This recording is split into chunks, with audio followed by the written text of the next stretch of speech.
అందరికీ నమస్కారం. తెలుగు ఫ్లేవర్స్‌కి స్వాగతం. ఈరోజు మనం super tasty paneer fried rice ఎలా చేసుకోవాలో చూద్దాం. ముందుగా పన్నీర్ తీసుకొని క్యూబ్స్‌లా కట్ చేసుకొని పక్కన పెట్టుకోండి. ఇప్పుడు పాన్ తీసుకొని స్టవ్ మీద పెట్టుకొని బటర్ వేసుకొని కొద్దిగా పసుపు, చిల్లీ పౌడర్, సాల్ట్ యాడ్ చేసుకొని పన్నీర్‌ని గోల్డెన్ బ్రౌన్ వచ్చే వరకు రోస్ట్ చేసి పక్కన పెట్టుకోండి.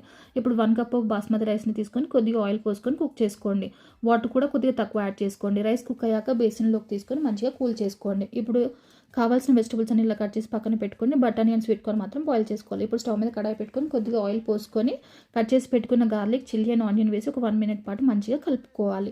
తర్వాత మిగతా వెజిటబుల్స్ కూడా యాడ్ చేయండి. Carrot, capsicum, beans and cabbage and రైస్కి సరిపడా సాల్ట్ కూడా వేసుకొని మంచిగా మూత పెట్టుకొని వెజిటబుల్స్ అన్నీ కుక్ చేసుకోండి. కుక్ అయ్యాక మనకు ముందే బాయిల్ చేసి పెట్టుకున్న స్వీట్ కార్న్, బటానీ కూడా యాడ్ చేసుకొని అండ్ రైస్ కూడా యాడ్ చేసుకొని మంచిగా ఒకసారి కలుపుకోండి. ఫైనల్గా మనం రోస్ట్ చేసి పెట్టుకున్న పన్నీర్ కూడా యాడ్ చేసుకొని కొద్దిగా స్ప్రింగ్ ఆనియన్స్ అండ్ పెప్పర్ పౌడర్తో గార్నిష్ చేసుకుంటే సరిపోతుంది. Super tasty paneer fried rice ready. ఈ రెసిపీ మీరు ఇంటికా ట్రై చేసి మీ ఫీడ్బ్యాక్ని కామెంట్ చేయండి. ఈ వీడియో మీకు నచ్చినట్టయితే లైక్, షేర్, కామెంట్ చేయండి and subscribe to my channel.